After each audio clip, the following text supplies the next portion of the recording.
अभी हम बिहार के राजधानी पटना में है और एआईएमआईएम कार्यालय में मौजूद है। एआईएमआईएम के जनरल सेक्रेटरी बिहार के आफ्ताब अहमद जी हमारे साथ में हैं। इनसे जो अभी सबसे ज़्यादा जिन विषयों में चर्चा हो रही है, यूनिफॉर्म सिविल कोड, इसे मुसलमान किस प्रकार देखें और कहीं ना कहीं इस पे राजनीति होनी तेज़ हो चुकी है, इसे आप किस रूप में देखते हैं? असल में इस वक्त जो सिचुएशन है वो वाज़ेह नहीं है कि वो लाना चाहते क्या है यूसीसी के नाम पर। पहले कम से कम उसका कोई ड्राफ्ट तो हो, क्या चेंजेस करना चाहते हैं, किस किस्म का यूसीसी का वो जो इनका प्रपोज़ल है, ये किसी को पता नहीं है। हुकूमत ने अपने पिछले दिनों अगर उनके पार्लियामेंट के बयानात आपने देखे हों तो पार्लियामेंट में उन्होंने पहले कहा था, कई बार कहा है कि अभी उसी यूनिफॉर्म सिविल कोड लाने की हुकूमत तैयार नहीं है। फिर उसके बाद सुप्रीम कोर्ट में भी उन्होंने कई बार, जब सुप्रीम कोर्ट ने पिछले दिनों कहा था तो उस पर भी उन्होंने जवाब दिया था कि अभी सरकार इसके लिए क्लियर नहीं है कि हम कब लाएंगे या लाएंगे कि नहीं लाएंगे। तो इसलिए हुकूमत ख़ुद अभी क्लियर नहीं कर पा रही है। हम लोग जिस चीज़ के पीछे दौड़ रहे हैं वो कुछ लग रहा है कि जैसे इलेक्शन स्टंट की बात है, कि इलेक्शन स्टंट के तौर पे इसको छोड़ दिया गया है मैदान में और बहस मुबासा हो रहा है, लेकिन पता नहीं कि क्या चीज़ लाने चाले हैं। तो यूनिफॉर्म सिविल कोड जिसको आप ये कह रहे हैं कि हम लाएंगे, तो उसकी शक्ल तो पहले वाज़ेह हो जाए, उसकी ड्राफ्ट तो सामने आ जाए, फिर उस पर एक बहस हो, फिर उस पर हम अपनी राय दें या सारे लोग अपनी राय दें। तो ये असल चीज़ बड़ा क्लियर करने की चीज़ है। चूँकि मैं इस सिलसिले में बताना ये चाहूँगा कि 21वां जो लॉ कमीशन था, जस्टिस चौहान उसके वो चेयरमैन थे, तो उन्होंने जो अपनी फाइनल रिपोर्ट में ये कहा था कि इस वक्त हिंदुस्तान में यूनिफॉर्म सिविल कोड लाने की पोजीशन में हिंदुस्तान नहीं है और ये अभी सो डिज़ायरेबल भी नहीं है, उन्होंने ये वर्ड कहा था। तो ये उन्होंने कहा था कि अगर आपको चेंज लाना है तो पीस मिल चेंज लाइए, एक करके दो करके कोड को आप चाहें तो चेंज कर सकते हैं, लेकिन ये कि मुकम्मल चेंज करने की पोजीशन में इस वक्त हम नहीं हैं। तो उसके बाद उन्होंने दूसरा कमीशन बना दिया है। अभी अब 22वां कमीशन बनाया है और 22वें कमीशन को इन्होंने कहा है कि आप 16 जुलाई तक आप रिपोर्ट दीजिए। अब रिपोर्ट कमीशन का आएगा, आने के बाद वो रिपोर्ट जब जाएगी हुकूमत के पास और हुकूमत उसके ऊपर क्या ड्राफ्ट तैयार करती है और फिर क्या ड्राफ्ट लेकर वो आती है पब्लिक के सामने या पार्लियामेंट के सामने, तब उसके बाद उस पर कोई बहस होगी। लेकिन कई तरीके के वीडियो सामने आ रहे हैं कि ये जमात उलमा हिंद का भी बयान सामने आ रहा है, उनके मौलानाओं का भी बयान सामने आ रहा है, मेन स्ट्रीम मीडिया में भी बहस चल रही है कि कुछ नियम कानून बनाए जाएंगे, जैसे लड़की का शादी का उम्र है, तलाक है, इस पे क्लियर दिखाया जा रहा है कि इस पे काम किया जाएगा। एज जो है, उसके बाद जो जिस तरह से मुसलमानों में तलाक का अलग कानून है, उसके बाद जो तलाक देने के बाद लड़कियों को या भत्ता कह लीजिए या मुआवजा के तौर पे जो दिया जाता है, उसके लिए प्रावधान किए जाएंगे। एज जो मुसलमान में अलग एज लड़कियों का 15 से बालिग माना जाता है, उसमें 18 किया जाएगा। इस तरह की बहस शुरू है, तो क्या इसमें सच में ऐसा कुछ ड्राफ्ट आने वाला है? ये सारी सी चीज़ें मीडिया में बहस हो रही है। मैंने कहा नहीं कि अभी तक कोई क्लियर नहीं है कि क्या चेंज करना चाहते हैं। अच्छा, कुछ उसका जो एक शक्लबाज अखबारों में जो बात आ रही है, तो वो कहते हैं कि जो यूनिफॉर्म सिविल कोड आप लाएंगे तो सिर्फ यह है कि मुसलमानों के आइली कानून को इससे मुतासिर नहीं करेगा, बल्कि हिंदुओं के बहुत से कानून जो है उनको भी मुतासिर करेगा। सबसे बड़ी चीज़ है ट्राइबल्स ने, नॉर्थ ईस्ट के ट्राइबल्स ने और दूसरे आदिवासी समाज ने खुद ये कहा है कि हमारे यहाँ खुद अपने जो है उनके अपने सामाजिक कानून बने हुए हैं, शादी ब्याह के, विरासत के, ज़मीनों के बंटवारे के मामले में ये कैसे उनकी विरासत ज़मीन बढ़ती है। तो कहते हैं हमारे अपने कानून है, तो हम उसमें कोई इंटरफेरेंस नहीं लेंगे। उसके बाद अभी गुरुद्वारा प्रबंधक कमेटी, सिखों की जो सबसे बड़ी तंजीम है आपके, तो उन्होंने भी ये कहा है कि हम अपने आइली कानून में किसी किस्म की तब्दीली बर्दाश्त नहीं करेंगे। तो मसला सिर्फ मुसलमानों का नहीं है, मसला यह है कि सारे ट्राइबल्स का है। लेकिन मसला तो इसमें सामने मुसलमानों को ही लाया जा रहा है ना, इसलिए मैं कह रहा हूँ कि ये उसको ये इलेक्शन स्टंट के तौर पे इसको पेश किया गया है, इसलिए कि इनको पता है कि शायद ये बिल ला सकेंगे कि नहीं ला सकेंगे। फिर लाएंगे तो किसको एग्जम्पशन देंगे। खुद जो है पिछले दिनों जो पार्लियामेंट्री कमेटी की मीटिंग हुई है और पार्लियामेंट्री कमेटी के मीटिंग के जो हमारे सुशील कुमार मोदी जी उसके चेयरमैन थे, तो उन्होंने खुद इस कमेटी के अंदर मीटिंग करने के बाद कहा कि हो सकता है कि हम ट्राइबल्स को इसमें एग्जम्पशन दे दें, उनको इससे बात दे दें। तो सवाल यह है कि आप किसको बात देंगे।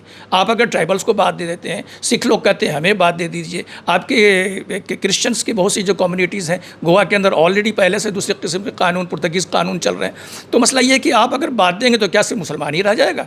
तो फिर हिंदुओं के अंदर खुद जो है वो उनकी जो यूनिफाइड जो प्रॉपर्टी राइट्स हैं और उस प्रॉपर्टी राइट्स के तहत उनको इनकम टैक्स के बहुत सी छूट मिलती है, उनकी बहुत सी सहूलत मिलती है। अगर उनके कानून बदल जाएं तो उनको जो है कम से कम 3,000 करोड़ रुपये का पिछले दिनों उनको जो फ़ायदा मिला वो ख़त्म हो जाएगा।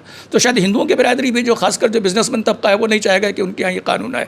तो सवाल वही मैं कह रहा हूँ कि आप पहले तो क्लियर हो जाइए कि ये जो कानून ला रहे हैं किसको किसको एग्जम्पशन देंगे, किसको किसको चेंज देंगे। इसलिए कि जब चेंजेस आएगा तो सिर्फ एक का कानून नहीं बदलेगा, कई मज़ाहिब के जो हिंदुस्तान में हैं उनके कानून उससे मुतासिर होंगे। तो इसलिए पहले ये हो जाए, जब आपका ड्राफ्ट आ जाएगा तो उसमें सबके लोगों के फिर रिएक्शन आने लगेंगे। आप देख रहे हैं ऑलरेडी इस वक्त रिएक्शन आ रहे हैं। ट्राइबल्स की उनकी कम्युनिटीज़ की बड़ी मीटिंग हुई है और उनके खास करके नॉर्थ ईस्ट के जो चीफ मिनिस्टर्स हैं कई के स्टेट्स के, आपके वहाँ पर नागालैंड है, मिज़ोरम है, मेघालय है, अरुणाचल प्रदेश है, उनके जाके चीफ मिनिस्टर्स ने उनकी मीटिंग करके कहा कि नहीं हमारे यहाँ नफाज नहीं हो सकता, इसलिए कि हमारे यहाँ मुकामी कानून है, अपने ट्राइबल्स के अपने शादी ब्याह के कानून थे। तो ये मसला है, इसलिए इतना आसान नहीं है जितना ये समझ रहे हैं कि तब्दील लाना ये बड़ा कम्प्लेक्स इशू है, बड़ा गंभीर इशू है पर्सनल लॉज को। इसलिए कि सदियों से अपने अपने मज़हब के अंदर लोग अपने अपने कानून पर अमल दरामद करते आए, शादी ब्याह के मामलात में, तलाक़ के मामले में, या विरासत के कानून जो उनके हैं, ज़मीन का बंटवारा जो है उनकी आबाई ख़ानदानी ज़मीन। तो उस सिलसिले में कानून सबके यहाँ अपने है, कोई अपने लिए छोड़ने के तैयार नहीं है। हमारे यहाँ भी जो मुसलमानों के यहाँ जो आयली कानून है उसका जो सोर्स जो है वो जहाँ से आया है वो तो कुरान हदीस से आया है। तो कुरान हदीस में जब वाज़ेह बातें हैं तो उस मुसलमान भी उस मानने के लिए तैयार नहीं किसी हालत में कि हम अपने कुरान और हदीस के जो वाज़ेह हिदायत हैं उससे हट कर कैसे हम किसी कानून को मान लेंगे, है ना। तो इसी तरह से दूसरे मज़ाहिब के मामलात भी हैं।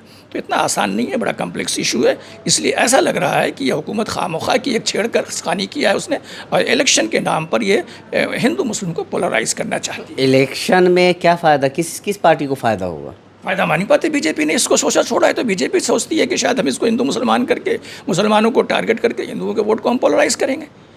ये बीजेपी तो कहती है ना कि मुसलमानों का इस कानून से भला होगा। जो बच्ची ग्रेजुएशन नहीं कर पाती है, बचपना में शादी हो जाता है, उसको फ़ायदा होने वाला है कि भला किसका होगा, नुकसान किसका। मैंने जैसे कहा कि हिंदुओं का हज़ारों करोड़ रुपये का नुकसान है। अगर आप यूनिफॉर्म सिविल कोड लाते हैं तो विरोध तो हिंदुओं द्वारा नहीं किया जा रहा है ना, उनके यहाँ से है ना। उनके आप चले जाइए साउथ के अंदर, इस तरह से हंगामा सोशल मीडिया पे मुसलमानों द्वारा किया जा रहा है। मुसलमानों को ज़्यादातर मीडिया में बात होती है, लोग आके मुसलमानों से सवाल पूछते हैं, इनके मौलाना को बैठा के टीवी चैनल्स पर बहस करवाई जाती है ज़्यादातर। लेकिन आप साउथ में चले जाइए, साउथ में मामा भगनी की शादी होती है हिंदुओं में। आप नॉर्थ के अंदर मामा और भगनी की शादी नहीं होती है कहीं पर, यहाँ पर कोई दूर रिश्तेदारी होती है, गोत्र की शादी नहीं होती है यहाँ पर। लेकिन वहाँ पर उनके जो मामा भगनी की शादी होती है तो वो कानून बदलेगा तो क्या तो हिंदू मुतासिर नहीं होंगे, उससे तो कानून से हिंदू भी मुतासिर होंगे, उनके भी बहुत से कानून ऐसे। इसलिए मसला उतना इशू नहीं, जैसा मैंने कहा ये बड़ा कम्प्लेक्स इशू है। खुद लॉ कमीशन ये बात को कही है, मैं नहीं कह रहा हूँ, लॉ कमीशन ने खुद कहा है। और हुकूमत ने पहले भी सुप्रीम कोर्ट के अंदर भी और लोकसभा और राज्यसभा के अंदर, पार्लियामेंट के अंदर यह बयान दिया है कि अभी जो है हुकूमत ये बिल नहीं ला रही है, ये उन्होंने वाज़ेह तौर पर कहा है।